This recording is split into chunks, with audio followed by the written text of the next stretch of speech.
Bon, une nouvelle journée s'annonce, une journée joyeuse, pleine de bonnes choses qui m'apportent la motivation totale. Grâce à Dieu, j'ai une grande famille, une épouse superbe et Louise qui m'aide dans tous mes projets. J'ai commencé ma journée en allant au travail. Grâce à Dieu, on est dans la bataille, on va lutter, on va travailler, on va exploser.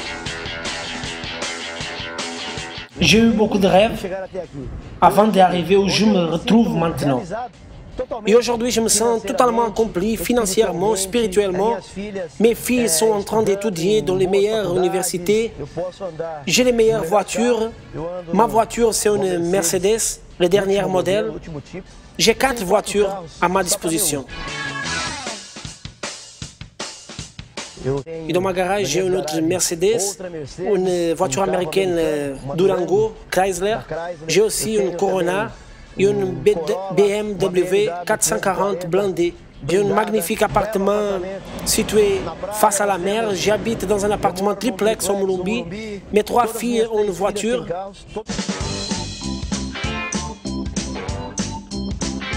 Ça, c'est le trajet que j'ai fait tous les jours et où se trouve le groupe Panambi, où je travaille. Il se situe dans un lieu merveilleux dans la capitale de São Paulo. Je suis le président du plus grand groupe du Brésil dans la branche de la construction.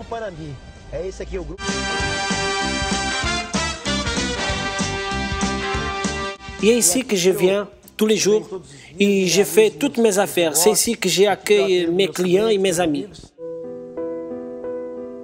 Mais avant d'avoir tout ça, j'ai une triste histoire. À l'âge de 16 ans, j'avais un magasin de serrurière. Après, j'ai monté plusieurs affaires dans un restaurant de grillades et tout ce que je faisais ne marchait pas. Après, je me suis retourné vers l'industrie du meuble. J'ai ouvert un grand magasin de meubles. Même les médias se sont déplacés pour l'inauguration de mon magasin. 6 mois après, le magasin était fermé par la préfecture. J'ai tout perdu. J'avais investi 334 000 € pour ouvrir cette entreprise. Par la même occasion, j'ai aussi perdu une usine qui fabriquait les meubles, qui allait dans mes magasins. Et la trésorerie a pris mes voitures. Beaucoup de chèques sans provision, beaucoup de poursuites des créanciers. La police passait tous les jours dans ma maison. Si je ne réglais pas mes affaires, la police me poursuivait. J'étais humilié. Dans le poste de police, si je vivais en me cachant des fournisseurs, pire c'était de voir des prêteurs sur gage devant ma porte en me menaçant à moi et ma famille. Et nous menaçons de nous tuer. Mes filles vivaient dans un appartement d'une chambre et une cuisine. Elles vivaient sous la dépendance des gens car elles n'avaient pas d'argent pour acheter le ticket de transport. Et rien ne marchait pour moi. Tout était bloqué, alors j'ai pensé au suicide à plusieurs reprises. J'ai réouvert une entreprise et je me déplaçais dans une vieille Fiat. Et rien ne fonctionnait car les clients ne me payaient pas les travaux. Tout ce que j'ai essayé de faire tombait à l'eau. Personne ne m'ouvrait la porte. J'étais expulsé d'un chantier où j'ai travaillé avec tous mes fonctionnaires parce que nous n'avions pas fourni le travail dans les délais. Alors, j'ai réuni tous mes salariés dans la Fiat. C'était la veille de Noël. J'ai dit, écoutez, on n'a pas été payé, donc je ne pourrai pas vous payer. Et quand j'ai pris ma route au milieu du chemin, ma voiture n'avait plus d'essence. Tout le monde faisait des courses pour le Noël. Et moi, je n'avais même pas un centime sur moi. Et alors j'ai dit, mon Dieu, ma vie n'a plus de sens. C'était en visionnant un programme de l'église à la télé avec un évêque du centre d'accueil qui prêchait le meilleur chemin à suivre. J'ai donc cherché un centre d'accueil plus proche de chez moi.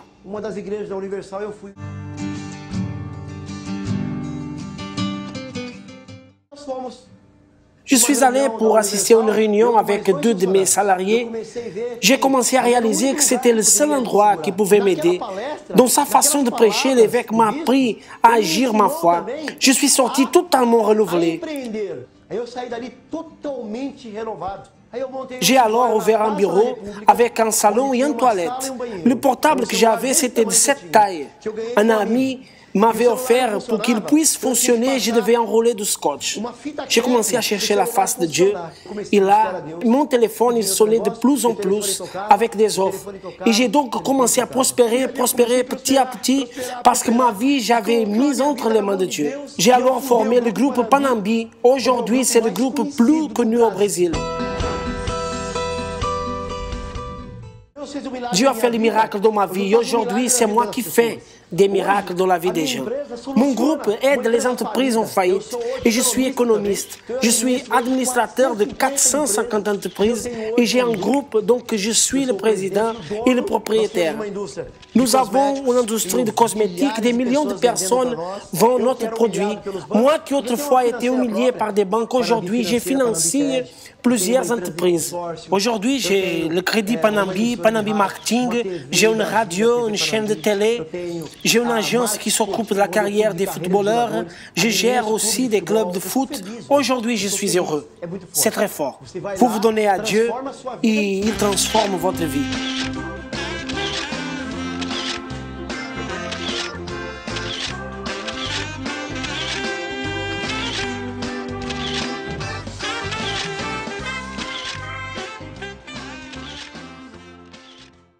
Aujourd'hui, j'ai 5 portables, chacun avec une carte SIM.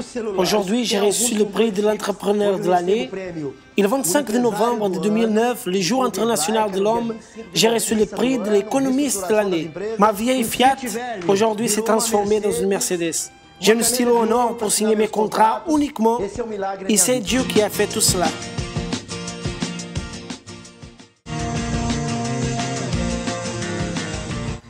Je suis un homme heureux et comblé. J'ai ma voiture, ma société, j'ai 450 entreprises sous ma responsabilité. Au dehors de 14, je suis le propriétaire.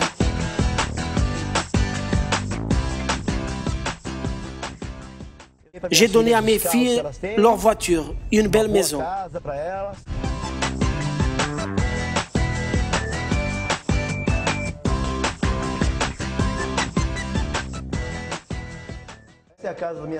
Ici, c'est la maison de mes filles.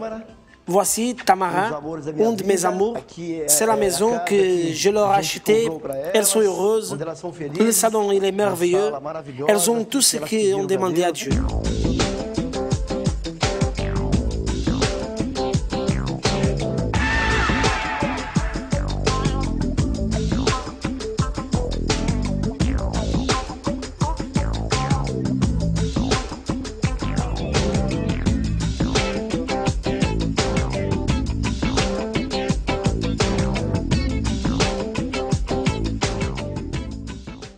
La réunion de la vie financière, elle est faite pour te motiver.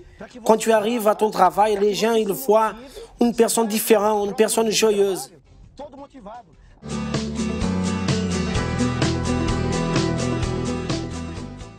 C'est ici où je vis, l'endroit que j'ai demandé à Dieu, en participant de la réunion de lundi pour la vie financière, dans un quartier plus chic et plus cher du Brésil. Mon appartement, c'est un triplex de 800 mètres carrés.